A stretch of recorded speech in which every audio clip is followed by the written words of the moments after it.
Bismillahirrahmanirrahim. Assalamualaikum warahmatullahi wabarakatuh. Alhamdulillahirabbil alamin. Wassalatu wassalamu ala afdhalil anbiya wal mursalin sayyidina wa maulana Muhammadin wa ala alihi wa sahbihi ajma'in. Amma ba'du. Jamaah salat subuh yang dirahmati dan dimuliakan oleh Allah. Pertama-tama mari kita panjatkan puji dan syukur kita kehadirat Allah Subhanahu wa taala.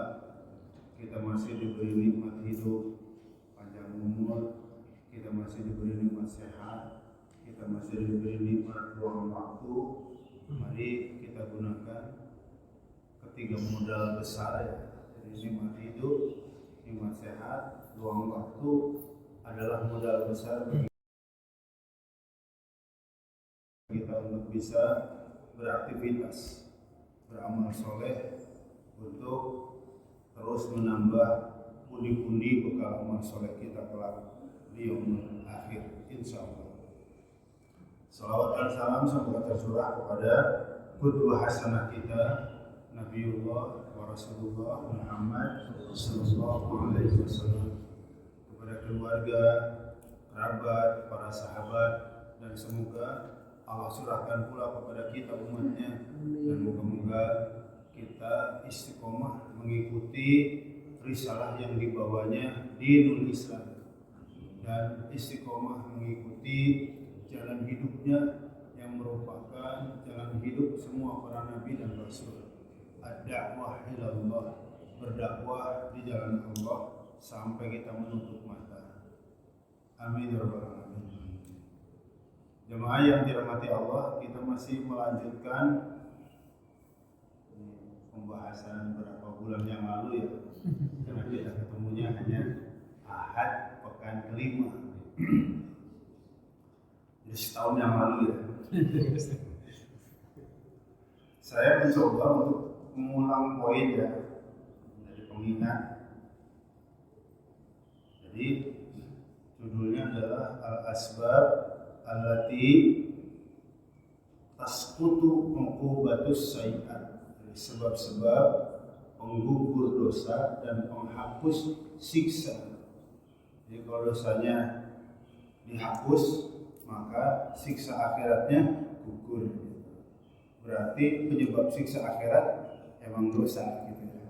Jadi kalau dosanya dihapus, mudah-mudahan siksa akhiratnya kelak digugurkan oleh Allah Subhanahu.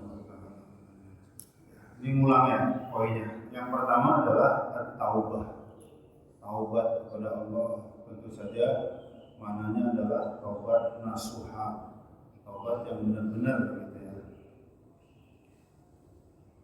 Dasarnya adalah firman Allah Subhanahu wa taala surah Al-Furqan, surah 25 ya, ayat 70.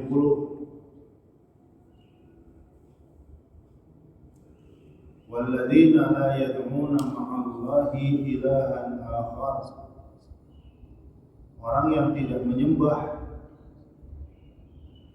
Allah disertai dengan menyembah Tuhan yang lain.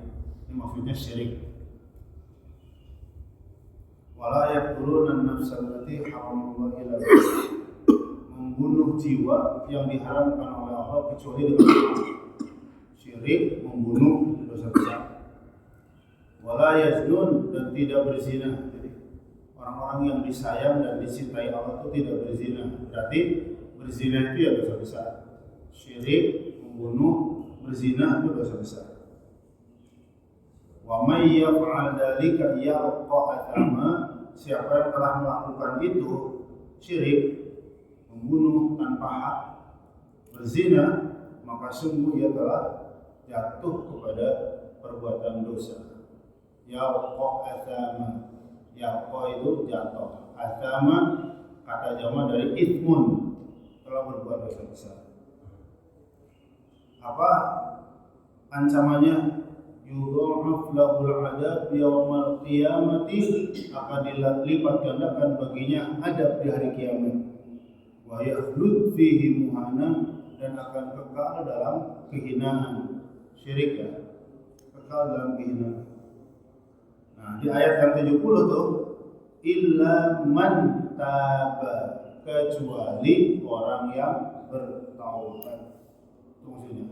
Jadi ada kalimat depannya wa amana, kemudian dia beriman, wa amila amalan sholihah, dan dia beramal soleh. Ya, artinya taubat yang benar itu amal solehnya nampak. Ya, kata Syekh An-Nawawi yang menulis kitab Riyadhus Shalihin, taubat nasuha itu syaratnya 4. Taubat benar-benar itu syaratnya 4. Yang pertama al-azm al-qawi, tekad yang kuat, artinya dari dalam hati yang terdalam.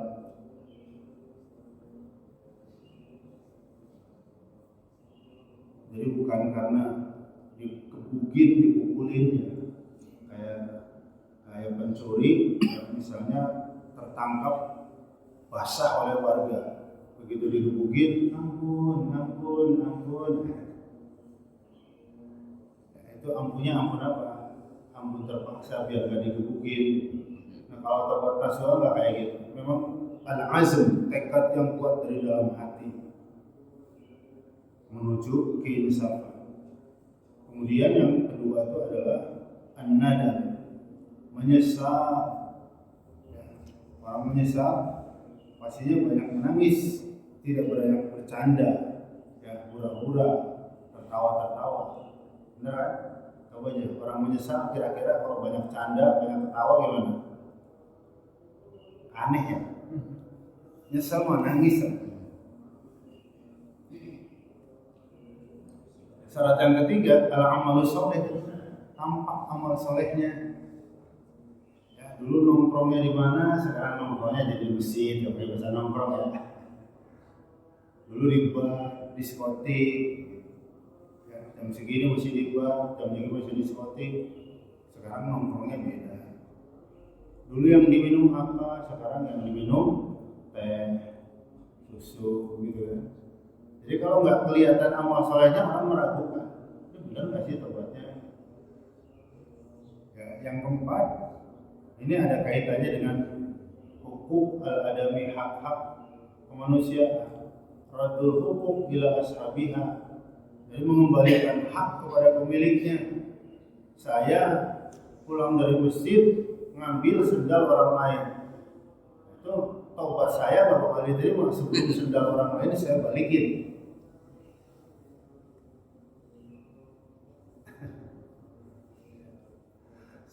Saya kuliah subuh di Masjid Al-Ikhlas Maharaja. Terakhir, keluarnya terakhir yang disaksikan oleh pengurus DKM. Kenapa Ustaz? Ini sendal saya gak ada. Pengurus semuanya keluar bareng saya udah pakai sendal. Ada sendal tersisa 1. Saya udah mau pulang aja, biarin aja nyeker. Kata DKM, kata pengurus, Ustaz, ini kali Ustaz. Ya emang itu mirip sendal saya, itu mirip. Coklat, sama-sama coklat. Ya, ternyata itu sendal jauh lebih gede. Jadi ini kayaknya orangnya telapak kakinya lebih gede dari saya gitu. Padahal sudah gede banget, nomor 43 loh. Ternyata tukerannya kayaknya lebih gede lagi. Diizinkan, direkomendasi oleh pengurus, Pak Ustadz bawa aja. Ini yakin ketukar, udah nggak ada orang satupun. Udah nggak ada orang. Jadi udah makan-makan, udah selesai, udah pulang. Yang mau pulang, ternyata apa? Ada sendal tersisa 1. Karena direkomendasi oleh pengurus, ya suruh dipakai, akhirnya saya pakai. Ya. Nanti disampaikan katanya kalau pas jam-jam sholat, ya ada yang tertukar ke sendalnya, gitu. Ternyata benar tertukar. Ya, jadi dia pulang duluan, pakai sendal saya, ya kan? Dan saya akhirnya pulang pakai sendal dia setelah diizinkan oleh pengurus saya. Kalau nggak diizinin saya nggak bawa, biarin aja, nyeker aja. Karena apa? Dosa terkait dengan hukul al-adami ini rumit. Kalau pakai bahasa perbandingan, dosa langsung kepada Allah itu tobat nasuhnya lebih gampang. Ya. Tobat nasuha, utang nggak dibayar, itu nggak biasa. Harus lunas utangnya. Nggak bisa lunasin, temuin orangnya, minta ikhlasin. Nggak mau bayar, mohon gitu. Dengan kerendahan hati, utang saya diikhlaskan. Kira-kira begitu. Nah, itu tobat nasuha ya. Yang kedua, penghapus dosa, penggugur siksa adalah istighfar. Ini sudah dibayar. Ini beda apa enggak ya istighfar sama tobat? Sudah saya jelaskan juga ya masalahnya. Jadi istighfar ini penjelasannya di sini jemaah.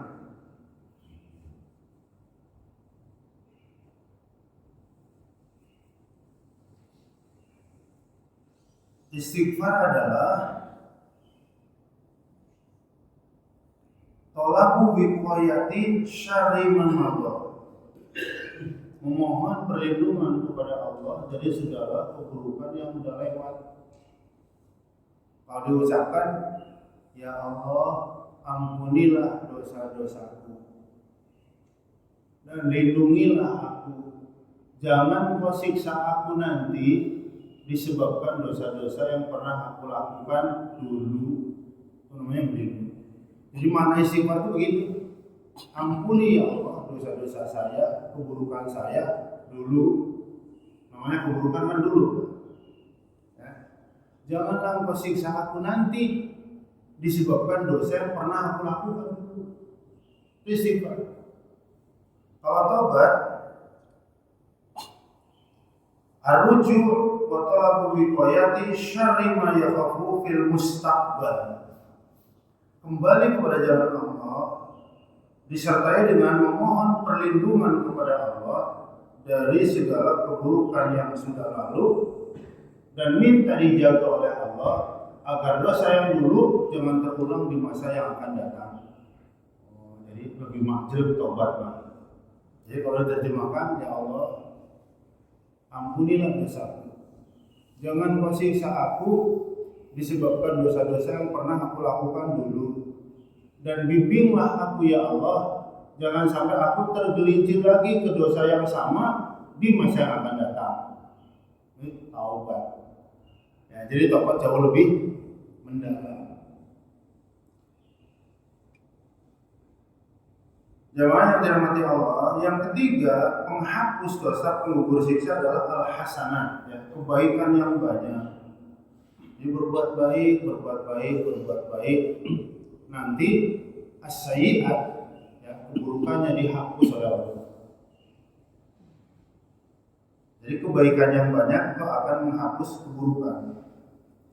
Surah 11, surah Hud, Al-Quran, ayat 114.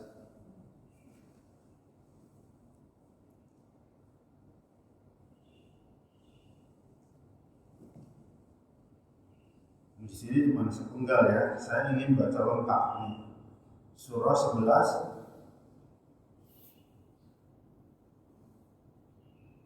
ayat 114. Nah, wa aqimis sholat, dan dirikan oleh kalian sholat. Jadi kita tidak disuruh oleh Allah melaksanakan sholat, tapi disuruh oleh Allah mendirikan sholat. Beda dengan melaksanakan sholat itu sekedar menggugurkan kewajiban. Udah salat subuh belum? Belum, masa udah 5:30. Gak apa-apa, saya temenin sholat. Kalau mendirikan sholat itu maknanya 5. Ini panjang lagi kalau ya, sekilas ya. Mendirikan sholat itu, ya, yang pertama adalah itmam al-wudu, menyempurnakan wudu.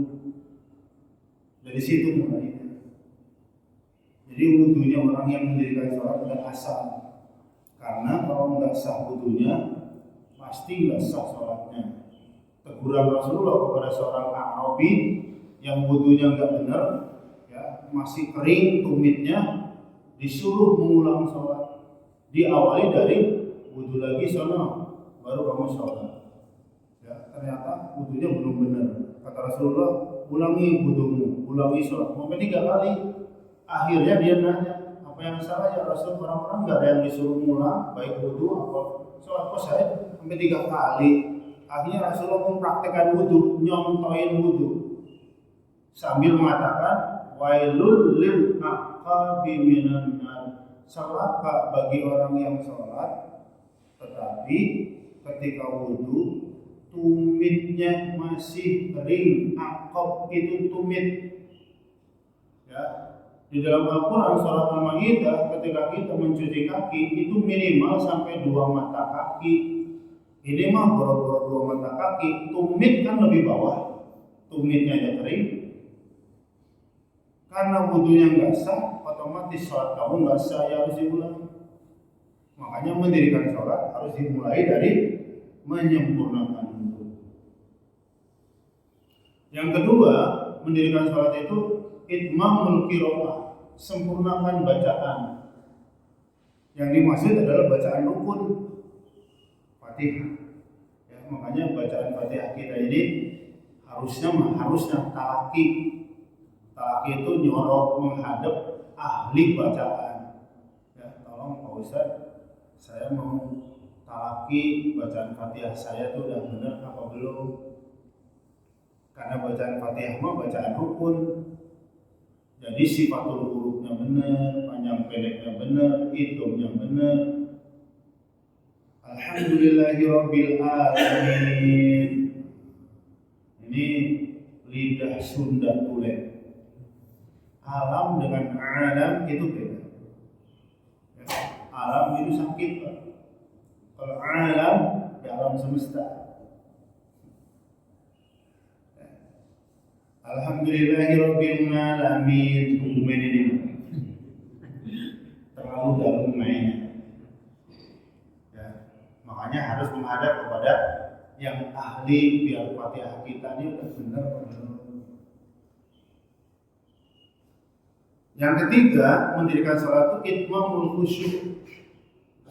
Ya, berusaha untuk menyempurnakan khusyuk walaupun mustahil, khusyuk 100% itu mustahil. Karena apa? Nilai salat itu di khusyuk, bukan jumlah rakaat. Duhur 4, subuh 2. Berarti sholat duhur pahalanya lebih gede dong. Kok bisa kamu bilang begitu? 4 rakaat sama 2 rakaat.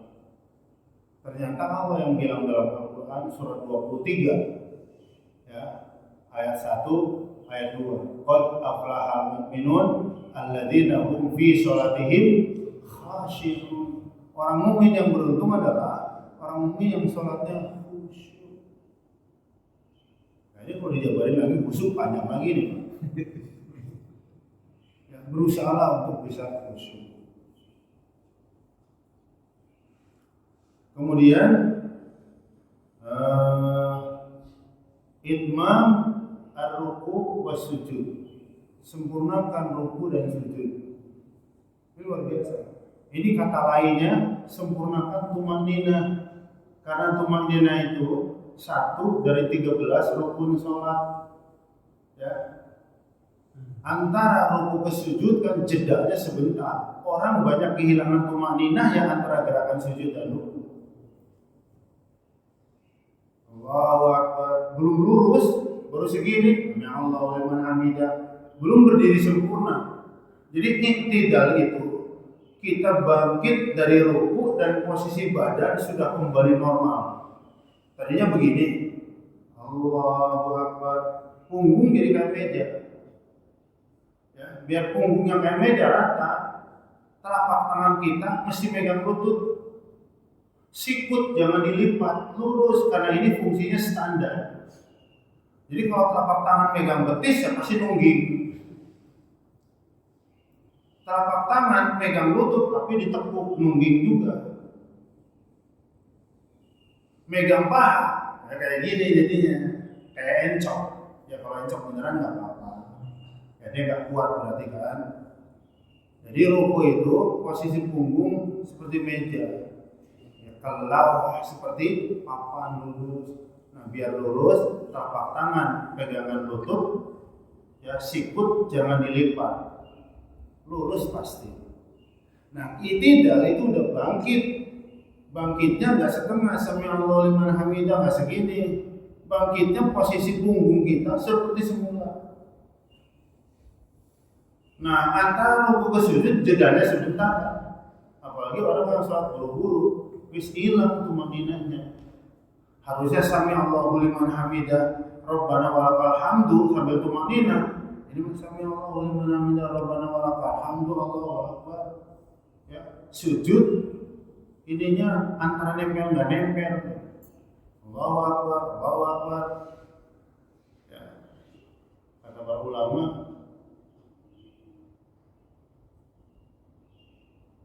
banyak orang yang jadi pencuri sholat. Sholat bisa dicuri. Bagaimana sholat mencuri? Itu tadi, ya kan, ketika ruku dan sujud hilang tumanina. Jadi nggak ada orang yang bisa mencuri sholat kecuali kita sendiri. Artinya pahalanya jadi kurang. Bisa jadi batal. Bisa jadi cuma sekedar penggugur kewajiban. Gugur sih kewajiban, pahalanya nggak ada. Jelas teman? Itu mendirikan. Yang berikutnya nih, poin nomor berapa tuh? Mendirikan sholat adalah ada uang fi awalil waktu ma jamaah. Ini dia. Tunaikan sholat di awal waktu berjamaah.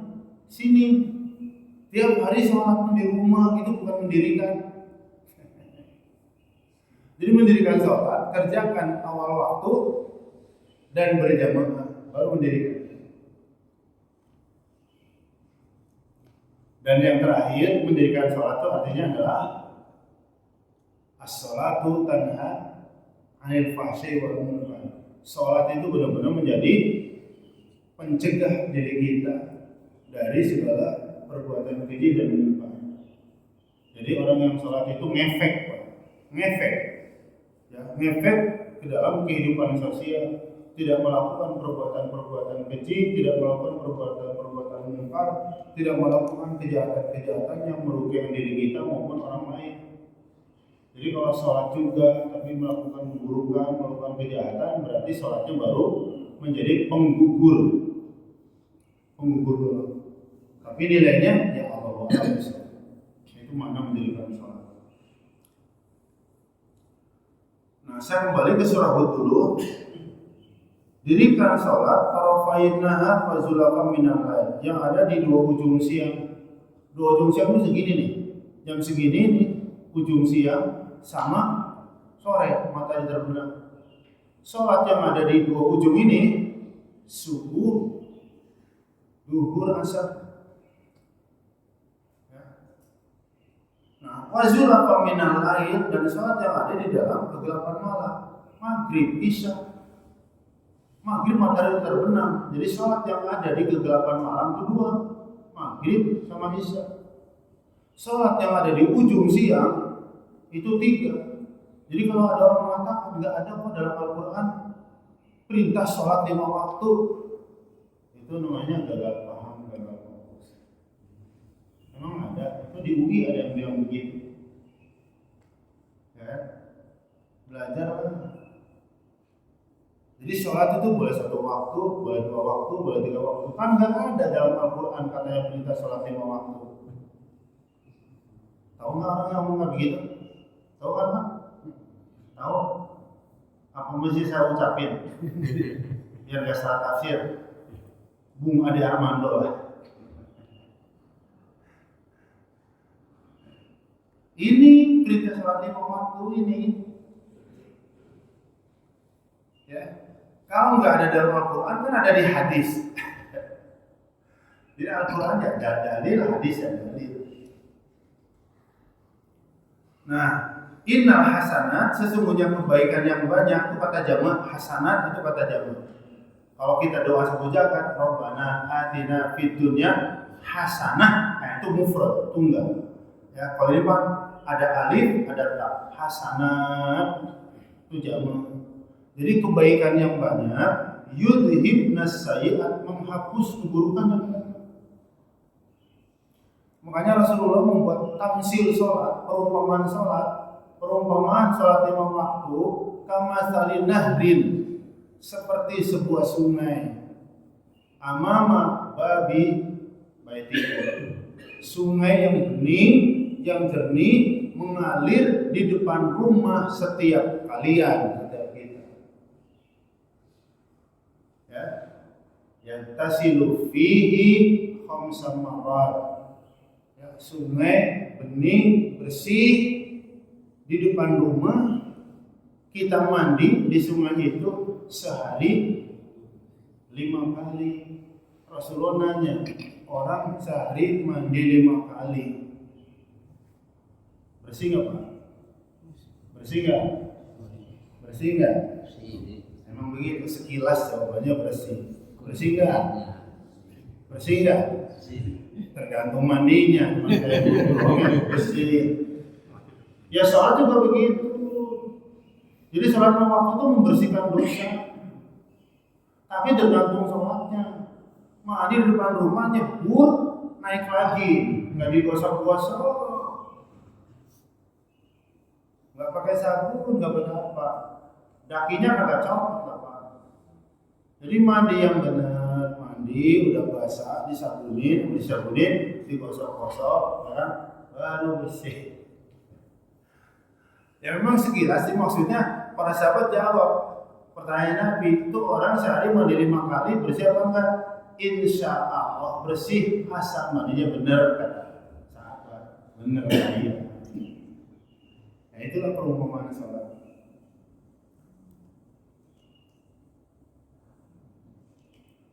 Jelasnya jamaah. Jadi lengkap tuh ayatnya saya bacain. Kalau di buku ini sepenggal ayat ya. Dzalika dzikra lidzakirin, yang ini adalah pelajaran bagi orang-orang yang mengingat Allah. Kembali lagi ke penggugur dosa, penghapus siksa yang keempat adalah al-masaib ad-dunyawiyah, musibah-musibah di dunia. Ya. Jadi kalau kita dapat musibah, sakit, pilek, flu, kecelakaan, gempa, segala macam itu ternyata menjadi penghapus dosa. Dengan kata lain, gak akan ada musibah menimpa suatu kaum, gak akan ada musibah menimpa diri kita kecuali penyebabnya dosa. Itu kira-kira. Ya, makanya merenung gitu, muhasabah. Jangan dapat musibah malah bertanya sama Allah, apa dosaku ya Allah? Sombong. Gak ada manusia yang gak luput dari dosa, gak ada. Gak ada. Kalau luput dari dosa besar mungkin. Artinya menghindari dosa besar kan lebih mudah. Jumlahnya sedikit, ancamannya berat, takut. Syirik, membunuh, zina, mabuk, enggak. Insya Allah enggak. Tapi kita nggak bisa lepas dari yang namanya perbuatan dosa kecil. Karena apa? Dosa kecil jumlahnya banyak banget, saking banyaknya sulit dikontrol. Karena sulit dikontrol, dosa kecil mah ujug-ujug terjadi aja tanpa kita sadari. Ngobrol bertiga, berempat, berlima, 5 menit Pak obrolan itu benar. Apa kabar? Keluarga sehat, anak-anak sehat. 5 menit obrolan lurus. 10 menit kedua, udah dengar belum kabar sebulan? Mulai gosip tuh. Bener kan ya Pak? Iya. Jadi ngobrol setengah jam itu lempengnya 10 menit, 40 menit udah jadi dosa. Bener kan? Bapak sering main ke mall, jagain mata gimana Pak? Merem di mall. Kan susah. Tiap hari naik kereta, berdiri. Susah Pak. Dosa kecil mah banyak banget, saking banyaknya susah dikontrolnya. Karena susah dikontrol, tahu-tahu terjadi ya. Berjalan papasan dengan orang, dia nggak kenal Bapak, saya juga nggak kenal dia. Orangnya hitam banget, namanya nggak kenal ya udah lewat aja. Tapi apa kata hati kita? Itu orang mana ya? Gelap bener. Itu dosa hati itu. Ada orang tinggi kurus, tiang listrik jalan-jalan tuh. Susah. Makanya apa? Berbuat baik aja yang banyak, karena kebaikan yang banyak akan menghapus dosa yang sering terjadi tanpa kita sadari. Benar kan? Dosa kecil ini jangan dianggap remeh. La saghirata ma'al isra. Enggak disebut dosa kecil kalau dilakukan diulang-ulang. Jadi bukan dosa kecil.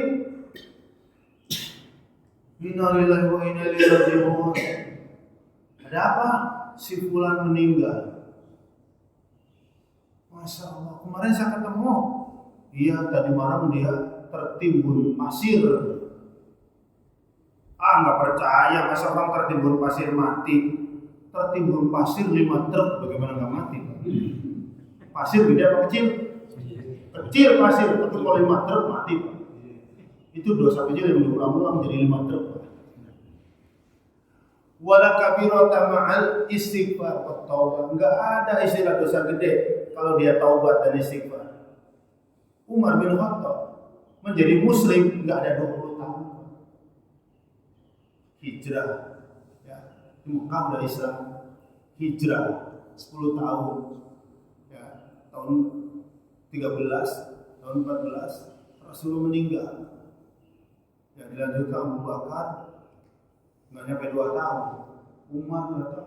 Umar menjadi muslim itu nggak ada 20 tahun. Dosa masa lalunya Umar itu udah membunuh, udah macam-macam. Tapi karena taubatnya benar-benar, istighfarnya benar-benar, dihapus semuanya dosa Umar. Dari mana dihapus? Umar disebut oleh Rasulullah 1 dari 10 calon penghuni surga tanpa dihisab. Kan kita nanya, dosa-dosa besarnya Umar yang dulu mana? Dihapus. Karena apa? Taubat nasuha. Makanya enggak ada istilah dosa besar kalau dibarengi dengan istighfar dan taubat. Enggak ada istilah dosa kecil kalau dilakukan berulang-ulang. Jelas, Mas? Ya, jadi musibah itu sarana buat kita muhasabah, introspeksi begitu ya.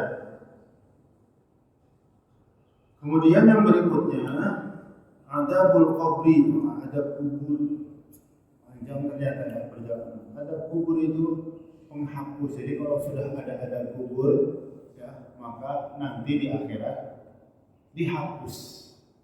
Jadi adab untuk menghapus hukuman di akhirat. Ya, kecuali keluarganya Fir'aun yang sudah disebut dalam Al-Quran. Ya, di alam kubur disiksa, keluarganya Abu Jahal juga begitu. Jadi nanti di akhirat dalam Al-Quran Allah akan perintahkan malaikat, ya, siksalah dia lebih berat lagi daripada siksa di alam kuburnya. Ya, dikisahkan dalam Sirah Nabawiyah.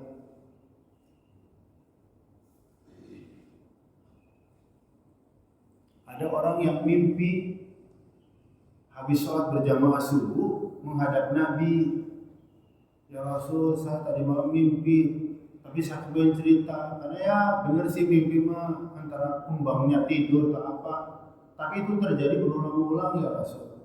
Saya mimpi terbangun, tidur lagi, mimpi yang sama lagi, ya, tidur lagi, mimpi yang sama lagi, tidur lagi, mimpi yang sama lagi. Mimpi apa katanya? Ada orang meninggal dunia, udah dikubur, ya, dikeluarin. Cuma saya nggak melihat wajahnya, jadi dia kayak ngadep sono, jadi kayak pocong menghadap ke sono. Ya, tiba-tiba ada orang datang, gede, tinggi, besar, pakai gada yang gede, ya, terus dipukul kepalanya, sampai masuk kayak mukul paku, tak, tak, tak, tak, amblas. Kaget terbangun. Kayak tidur kayak gitu lagi, udah dikubur, dikeluarin, dipukul lagi, tak, tak, tak, tak, gitu. Kata Rasulullah, mimpimu benar. Siapa tuh? Itu dia ya Rasulullah, kelihatan wajahnya menghadap sana. Apa kata Rasulullah? Dzalika Abu Jahlin yu'adzibullah ila yaumil qiyamah. Itulah Abu Jahal yang telah begitu jahat kepada Allah dan Rasulnya, dan dia akan disiksa dalam kubur terus seperti itu sampai hari kiamat, dan kelak akan disadab dengan yang lebih berat lagi. Gimana sih Pak? Orang mukul paku tuh pelan masuk apa enggak? Nggak masuk. Mukul paku terus kencang, tak tak, udah ambles keluar lagi.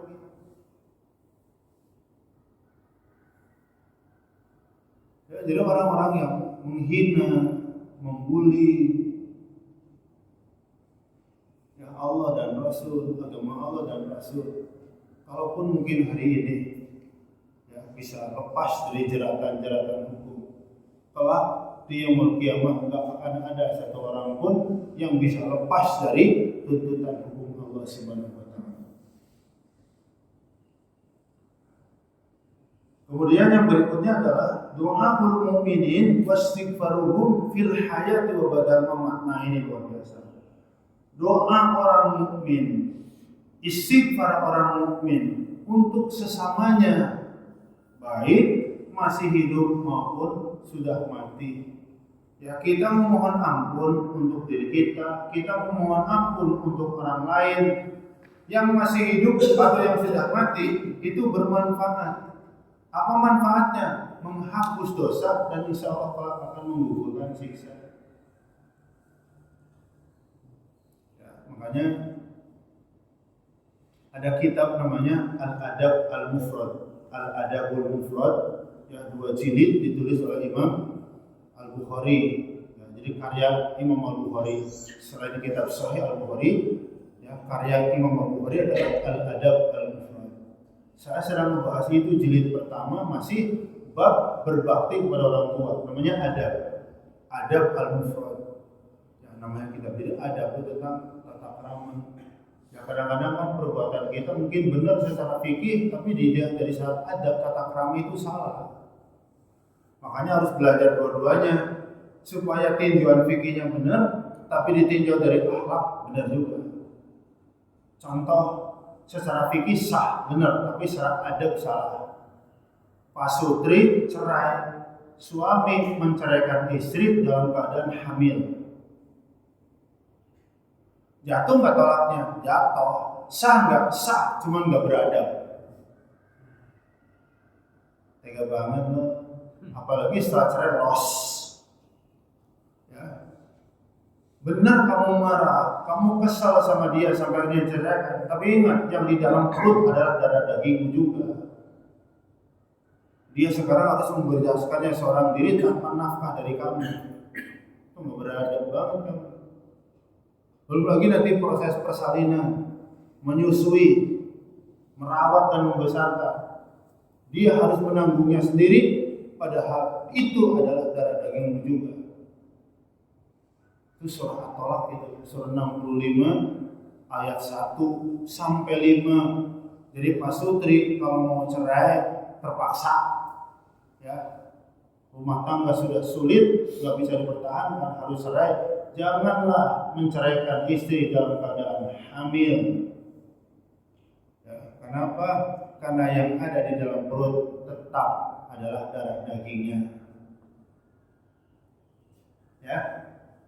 Ya ayuhan nabiyyu idza talaqtumun nisa, hai nabi, idza talaqtum, apabila kalian ingin menceraikan. Nabi, tapi kalimat berikutnya antum. Jadi masalah talak, masalah perceraian memang bukan hanya masalah nabi, tapi masalah kita umat manusia. Al-Qur'an surah 65 namanya surah At-Tolak. Nama surah At-Tolak. Berarti apa? Itu isyarat masalah perceraian dan masalah klasik dari dahulu sudah ada. Cuman kalaupun terpaksa harus talak, ikutin adab tata krama. Fatalliquhunna li'iddatihinna, maka ceraikanlah dalam masa iddah yang sepantasnya. Masa iddah yang pantas maksudnya apa? Jangan diceraikan dia dalam keadaan hamil. Dua maknanya. Masa iddah yang pantas itu apa? Jangan mau cerai hari ini, tadi malam hubungan intim. nanya mau cerai apa enggak sih? Ya, bukan mau caranya pun enggak.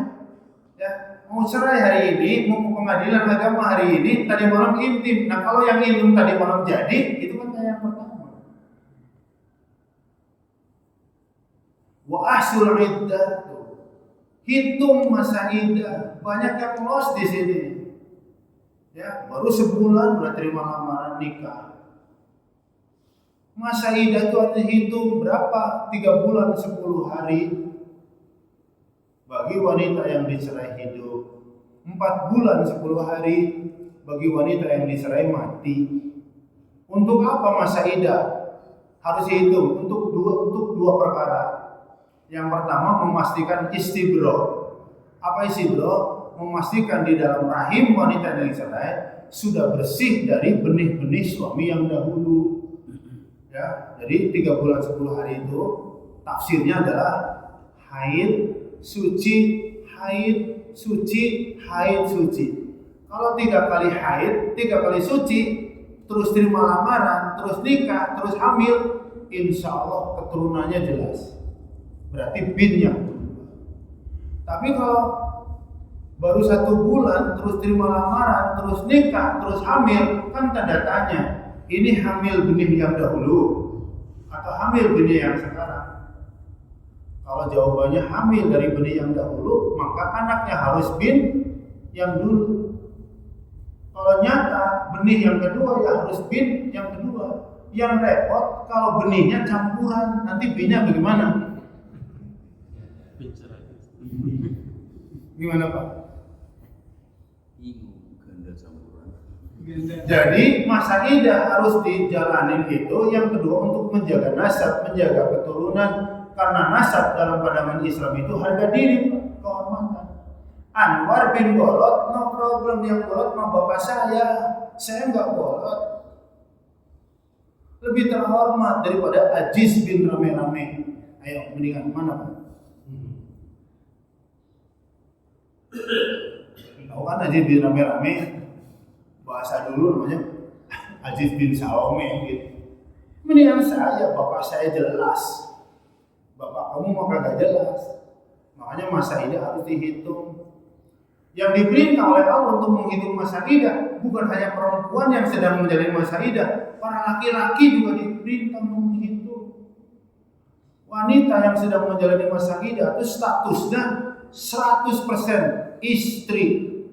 Maka belum ada pihak lain yang ketemu dia. Dengar-dengar kamu udah cerai ya? Iya udah seminggu. Gak usah takut ada saya. Gak boleh Pak.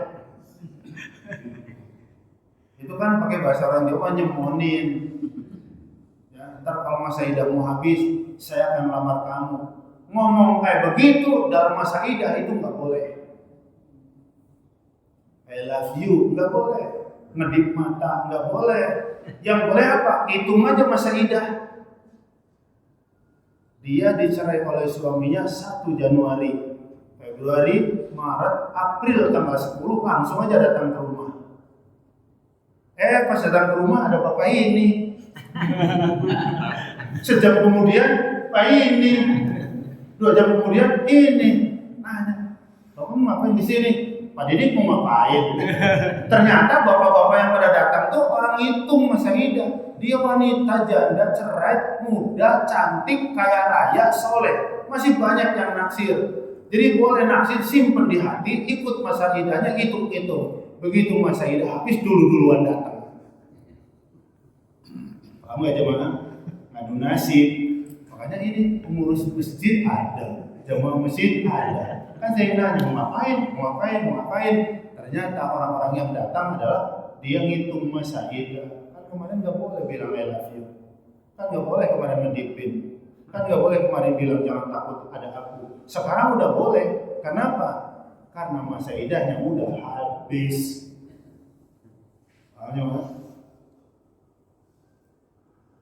Itu kira-kira ya. Itu surat At-Thalaq itu panduan tuntunan. Namanya surat At-Thalaq, panduan tentang cerai. Tapi sebenarnya itu ayat itu bukan mendorong cerai, mendorong rujuk balikan lagi. Ya, janganlah kamu mengusir dia dari rumahnya. dan jangan pula dia pergi dari rumahnya. Ini banyak nggak dipahami. Udah sama mah pulang. Loh, kok bapak ngusir saya? Ya kan kita udah bukan pasutri, nggak boleh. Loh, mama mau packing pakaian mau kemana? Ya mau pulang. Lah kenapa pulang? Kan kita udah bukan pasutri, nggak disuruh pulang, nggak diusir pulang, nggak boleh. Terus gimana? Pasutri yang sedang ada masalah perceraian diperintah oleh Allah untuk tetap tinggal serumah. Ini maknanya apa? Allah mendorong agar dia balik lagi, rujuk lagi. Kebayang aja mana? Marah, cerai, nikah lagi ganti, marahan lagi, cerai, ganti lagi, marahan lagi, cerai, ganti lagi. Itu pasti anaknya tiap perapatan ada, tiap pengkolan ada. Emang apa salahnya Ustaz? Salah maka nggak beradab, itu maknanya. Di pertigaan dia anak-anaknya pula. Di perapatan ini ada beradab. Jangan begitulah. Yang marahan dalam rumah tangga biasa, tetap tinggal di satu rumah. Kan nggak ada orang marah seminggu terus ngomel, terus seminggu capek Pak. Pasti nanti reda. Kalau reda itu nanti yang keluar dari pikirannya bening, jernih. Anak 6, umur 60. Iya sih. Kalau dipikir-pikir saya ya masih ada yang mau kali. Kan saya kaya. 60 laki-laki 60 kaya raya masih banyak yang mau Pak. Beneran. Ya, tapi kan anak-anak ke saya kan bapak, tapi ke istri saya ini kan bapak ibu tiri. Istri saya juga mungkin juga masih ada yang mau. 55 tua banget belum, muda kagak. Ya, ntar anak-anak kesana ibu beneran, ke bapaknya bapak tiri. Kan banyak perlakuan bapak tiri, ibu tiri ke anak tiri. Wah, lebih baik kita rujuk aja itu kesian anak-anak tuh. Jadi pisah ranjang itu bukan pisah rumah, pisah ranjang itu pisah tempat tidur doang, ada di satu rumah. Jadi kalau sudah 2 minggu reda, jangan ketuk-ketuk pintu. Wah, dengar hujannya. Iya. Kenapa? Dingin gue di kamar. Boleh nggak ke situ? Terserah, buka aja Pak, bilang terserah. Malah yang bagus katanya pisah ranjang tuh sekamar, cuma pisah tempat tidur, yang satu atas, yang satu bawah. Yang satu di ranjang, satu di lantai. Nanti jam 1 malam tiba pura-pura jatuh aja. Ih, apa sih? Ada nyamuk, barusan kaget, jatuh malah dipeluk. Gimana? Rujuk dalam masa idah tuh mudah sekali, nggak perlu apa-apa, nggak perlu siapa-apa, nggak perlu apa-apa, nggak perlu siapa-siapa. Pakai kata-kata langsung jadi, I love you, udah rujuk, langsung inti pun jadi. Karena status wanita yang sedang menjalani masa idah 100% istri, berarti apa? Masih berhak menerima nafkah lahir batin. Ini yang gak banyak dipahami di luar sana. Los saja. Nah kalau mau rujuk setelah masa idahnya habis masih bisa, masih, cuman harus nikah ulang seperti dahulu. Wali, saksi, jam kabul, mahar, kedua mempelai. Tapi kalau rujuknya masih dalam masa idah, nggak perlu apa-apa, nggak perlu siapa-siapa. Jelas? Ngomongin cerai, namanya surah cerai, tapi nggak didorong cerai sebenarnya. Kalau ada masalah, calling down. Ya, la tadri la'allallah yuhdisu ba'da dzalika amra. Ini akhir dari ayat 1 di surah Muhammad. Kenapa Pak Suti yang cerai harus tinggal satu rumah? Kamu nggak tahu, boleh jadi Allah ingin menjadikan sesuatu yang baru setelah itu. Paham ya? Pernah nggak sih Bapak marahan sama Ibu? Pernah? Ibu pernah marah Bapak? Nikmatin aja Pak, nikmatin aja Bu. Nanti ada sesuatu yang baru. Suami istri kalau marahan terus damai, terus akur, itu ntar kayak pengantin baru lagi Pak. Apa sih nyobalnya yang nggak sengaja, malu, ada malunya kan kayak pengantin baru. Itu Allah yang bilang, la'allallah yuhdisu ba'da dzalika amra. Benar kan?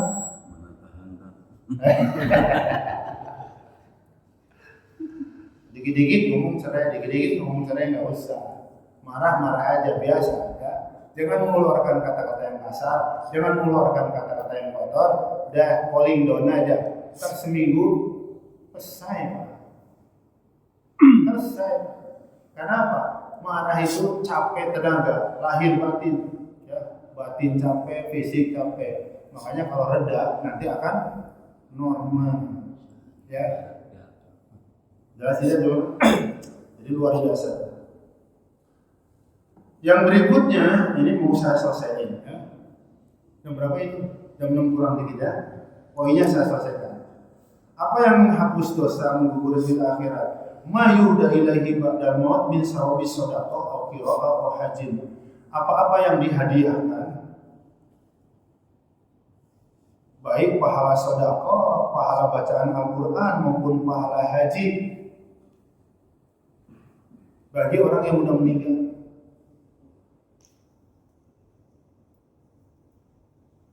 Jadi jangan bilang ngebadalin, Pak. Kalau yang dibadalin masih hidup. Bahasa badal haji itu udah mati. Ya. Jadi kita menghadiahkan pahala sedekah, menghadiahkan pahala Al-Qur'an, menghadiahkan pahala haji itu bermanfaat untuk orang yang sudah meninggal.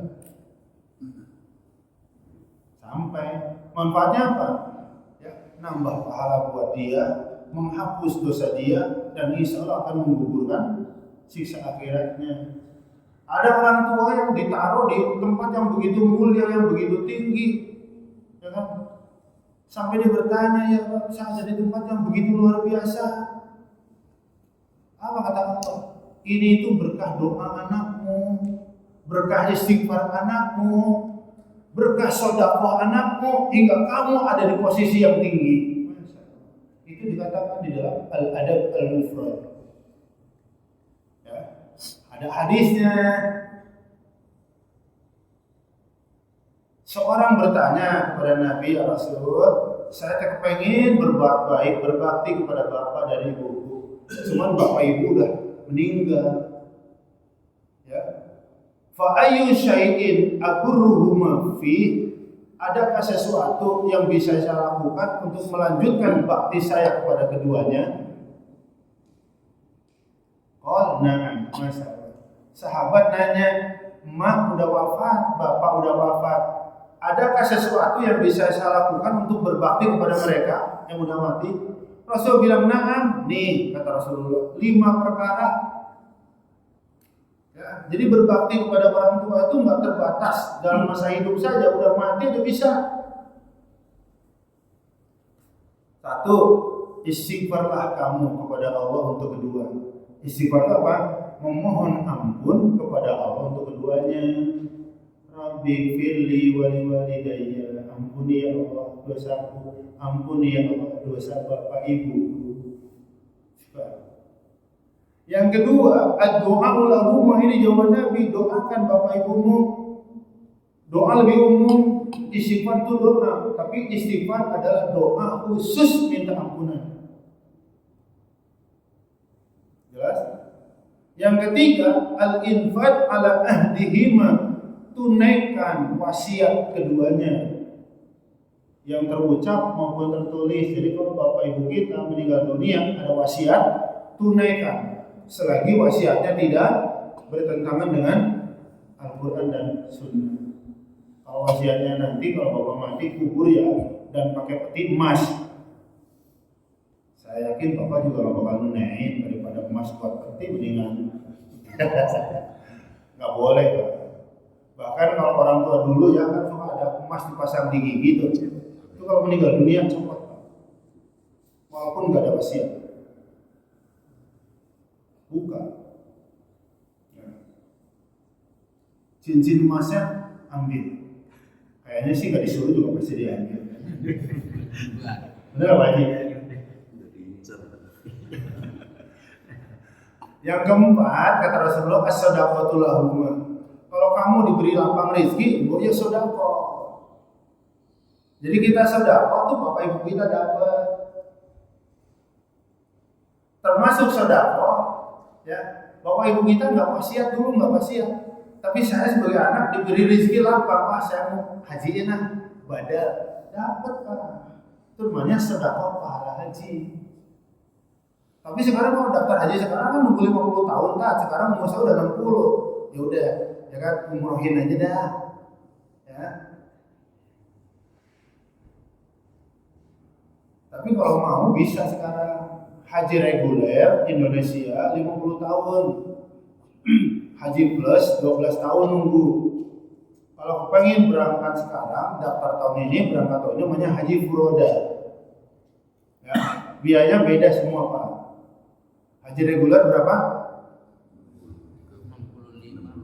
39 juta, tapi lagi diusulin sama Menak atas nama pemerintah, lagi diusulin ke anggota DPR RI, ya, ongkos naik haji mau dinaikin jadi berapa Pak? 69 juta 200, 100% naik. Ini Madinah aja, itu kan pemimpin kita milih. Ya. Banyak orang yang ngomong politik nggak penting, kekuasaan nggak penting, penting lah. Kenapa? Karena yang membuat kebijakan itu penguasa. Rakyat mana bisa bikin kebijakan? Benar? Yang bikin aturan itu penguasa. Penguasa yang milih kita. Ya, kalau nanti sampai diterima oleh anggota DPR ya terjadi. Sekarang yang menolak angka segitu baru satu fraksi, yang selebihnya masih pada pingkem. Harusnya kan mereka bersuara lantang belain rakyat, Covid, ekonomi belum pulih. Ya, masa ibadah jadi persulit kayak begini? Masih bicara politik nggak penting, kekuasaan nggak penting, penting banget. Paham? Karena penguasa yang bikin aturan. Jadi kalau nanti diterima oleh DPR RI akan dituangkan menjadi aturan resmi bahwa ONH sekarang hampir 70 juta. Jelas? Ya dong, kita harus serah kalau ngomongin politik, ngomongin kekuasaan tuh sama kayak belajar akidah ini, kayak belajar fikih gitu. Ya, dalam politik tidak ada Islam. Tapi dalam Islam ada politik. Jadi kalau Bapak terjun ke dunia itu, bawa Islam ke politik. Maksudnya begitu, biar bisa mewarnai. Paham? Rasulullah meninggal. Orang meninggal itu kita yang hidup wajib melakukan 4 perkara. Mandikan dia, kafankan dia, ya, sholatkan dia, dan kuburkan dia, itu wajib. Manusia paling mulia, manusia paling agung meninggal dunia. Ternyata 4 perkara nggak dipikirin oleh para sahabat. Apa yang dipikirkan ketika Rasulullah meninggal? Sahabat Ansar Muhajirin ngumpul di Saqifah Bani Sa'idah, yang dibicarakan adalah siapa pengganti Rasulullah. Ini apa namanya? Suksesi. Ini namanya apa? Politik. Saking pentingnya urusan 4 perkara diabaikan. Karena orang yang harus dipilih adalah orang yang tepat. Karena kelak dia akan membuat kebijakan-kebijakan yang akan diberlakukan kepada kita. Paham? Jadi ada suksesi dalam Islam, ada. Dalam politik belum tentu ada Islam, tapi dalam Islam ada tentang politik. Jadi Islam itu lengkap sekali. Paham? Jadi bagian dari akidah yang harus kita imani, Islam itu mencakup semuanya. Masalah ibadah, masalah akidah, masalah syariat, masalah akhlak, termasuk masalah kenegaraan. Jelas? Jelas tidak? Anak bapak bergelar doktor, S3, gak usah cemas, sekolahin aja anakmu yang tinggi. Kalau gelarnya dokter mah udah masa depan cerah udah pasti. Tapi penguasa udah terlanjur membuat proyek yang dikerjakan oleh asing dan deal tenaga kerjanya sekian persen asing. Akhirnya anak-anak bapak yang dokter nganggur di sini karena gak kebagian. Masih ngomong politik gak penting, masih bicara politik gak penting. Penting. Udah tani aja, tani, kopi, sawit, tanam padi yang luas. Karena kita hidup butuh makan. Kalau kita sudah cukup makan, wes. Saya baru ceramah dari Karawang kemarin, bulan Maulid. Pulangnya dibawain oleh beras. Apa itu Pak Sadar? Tenang aja Pak Ustaz. Pokoknya yang ceramah dari sini mah pulangnya harus bawa oleh-oleh Karawang. Salah satu oleh-olehnya ya beras, karena publik tuh tahu Karawang itu sentra pemasok beras nasional. Sedih saya Pak, nengok kanan kiri pas sadar itu apa? Apartemen kan? Itu apa? Pabrik kan? Jadi saudara-saudara kita di Karawang itu banyak yang frustasi, sawah-sawah mereka hektaran dijual. Jadi lahan pertanian udah banyak beralih fungsi. Kenapa frustasi? Lagi panen berlimpah, panen raya, boro-boro bisa seneng-seneng ganti mobil, dandanin rumah yang nggak bisa, beli motor baru, beli motor second yang nggak beli, panen melimpah, harga padi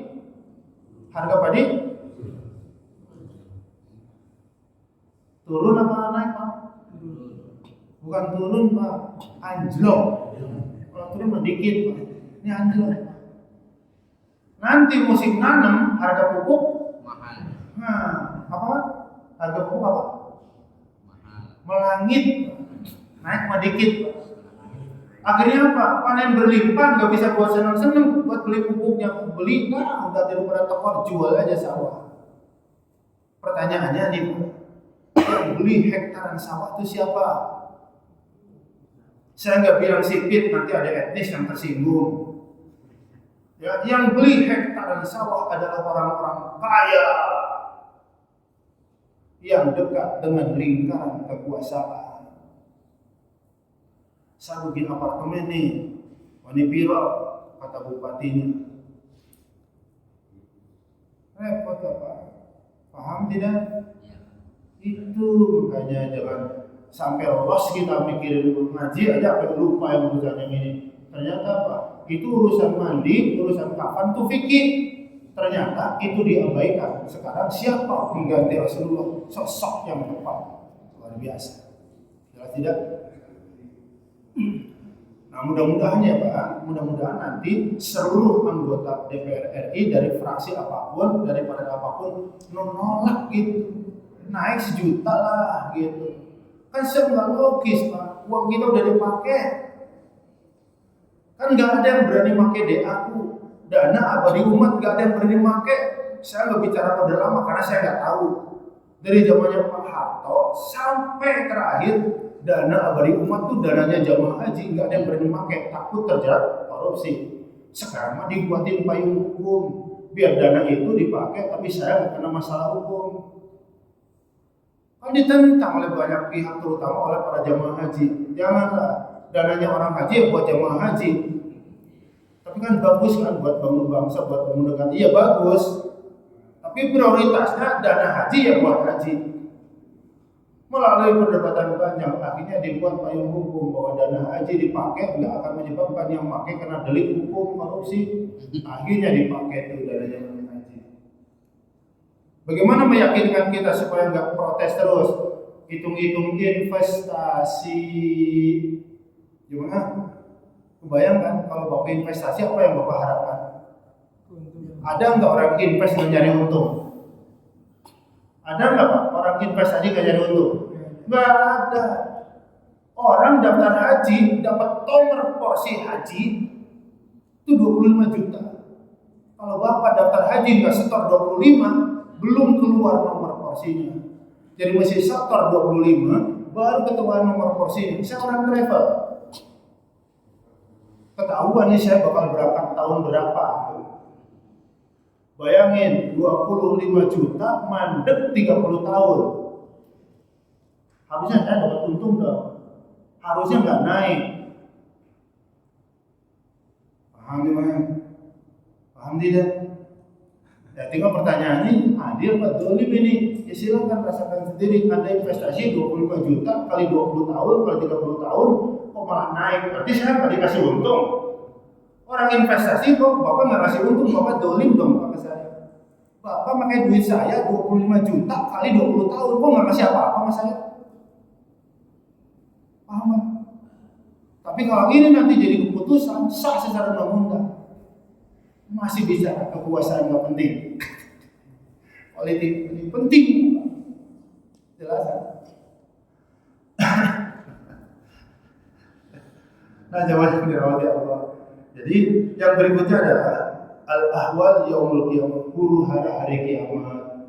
Ya, gunung pada terbang, laut tsunami, matahari rendah, bintang-bintang pada rontok. Mudah-mudahan kita ketika itu terjadi udah gak ada. Manusia yang paling apa standarnya manusia paling banyak dosanya itu huru hara kiamat terjadi dia masih hidup. Gimana Pak melihat bintang pada jatuh kira-kira gimana? Wah, laut tsunami kita bingung nyari kemana, udah rata nggak ada gunung. Orang tsunami itu nyari dataran tinggi, gunungnya udah terbang, hari kemana Pak? Makanya apa? Kata Rasulullah, manusia yang paling celaka adalah ketika huru hara kiamat terjadi masih hidup. Itu tandanya dia banyak dosanya. Paniknya nggak kebayang. Jelas tidak? Dan yang berikutnya terakhir di syafa'atus syafi'in, 10 tuh. Syafaat dari orang-orang yang diizinkan oleh Allah untuk bisa memberikan syafaat. Manusia pertama yang diizinkan oleh Allah untuk memberikan syafaat ya Nabi. Nanti ada penghafal Al-Quran. Nanti ada orang soleh. Jadi kalau ada orang alim, orang soleh di antara kita, kelak juga dia akan memberikan syafaat kepada sekitarnya. Ya.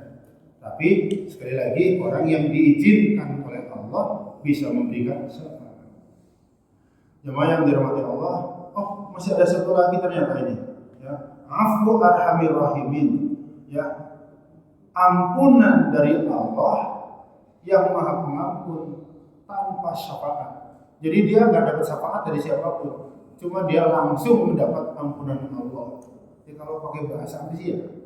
Gerasi atau apalah gitu. Ya kalau di dunia namanya gerasi. Kamu dosanya banyak, ya tapi kamu punya ini yang luar biasa. Aku ampuni semua dah. Gugur dah siksanya.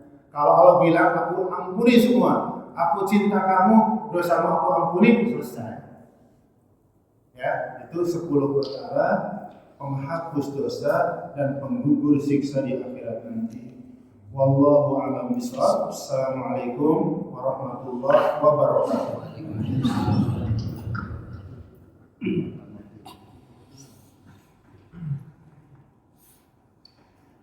Jazakallah kepada Ustaz Anwar karena waktu, maaf tidak dibuka hanya jalan.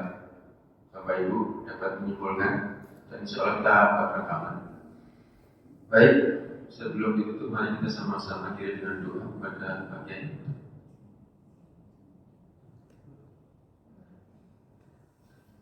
A'udzubillahi minasyaitonir rajim. Bismillahirrahmanirrahim. Allahumma shalli wa sallim ala sayyidina Muhammadin wa ala alihi wa sahbihi ajma'in. Alhamdulillahirabbil alamin. Hamdan yuwafi ni'amahu wa yukafi mazidah.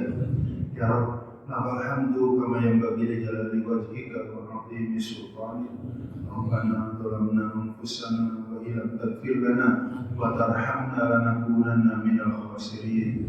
Allahumma aslih lana dinana alladhi huwa ismatu amrina wa aslih lana dunyana allati fiha ma'ashuna wa aslih lana akhiratana allati ilaiha ma'aduna waj'alil hayata ziyadatan lana fi kulli khair waj'alil mauta rahatan lana min kulli syarr. Rabbana taqabbal minna innaka antas samiul alim wa tub 'alaina innaka antat tawwabur rahim. Rabbana atina fid dunya hasanah wa fil akhirati hasanah wa qina adzabannar. Walhamdulillahi rabbil alamin.